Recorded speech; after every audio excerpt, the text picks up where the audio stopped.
Tukio hilo limetokea nyumbani kwa Mageni Maduhu, ambapo anaelezea hali ya tukio hilo lilivyomfika. Nimesikia fisi inalia nje. Sasa nikatoka. Nilipotoka nikaikuta fisi, iliponiona ikakimbia. Sasa nikaanza kuifukuza. Kumbe mbele yake kuna fisi wengi.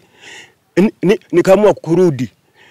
Nipo rudi nyumbani kuangalia kwenye kondoo, nikakuta zote zimekufa. Hofu yetu kwa wananchi sisi wafugaji, sasa hawa fisi watatoka kwenye mifugo, wataingia kwa wanafunzi. Ukiangalia wanafunzi wanaotokea huku kwenda kule shuleni ni mbali. Wanatoka saa 12 hapa kwenda shuleni ni mbali. Nilikuwa naomba serikali itusaidie.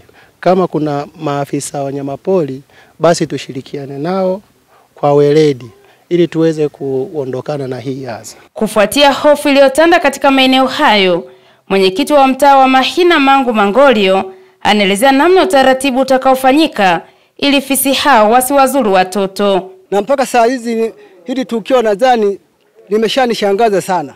Na leo saa hizi nataka niwaambie wananchi wangu kwamba hawa wanafunzi wadogo wasiwe wanaamuka usiku kwenye muda wa saa 11 saa 12.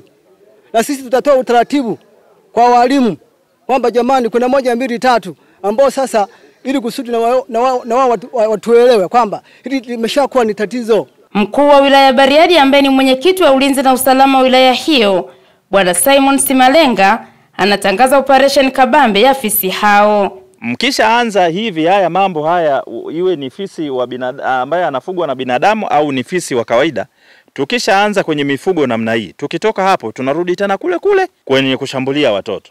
Kwa hiyo tutaanza kwenda kuwasaka wale fisi 4 walioonekana juzi na hao wengine ambao wameanza kuleta shida. Kama ni fisi kweli, tutashughulika nao. Kutoka hapa katika mtaa wa Mahina uliopo ilani Bariadi mkoani Simiyu, Teddy Kilanga, ITV.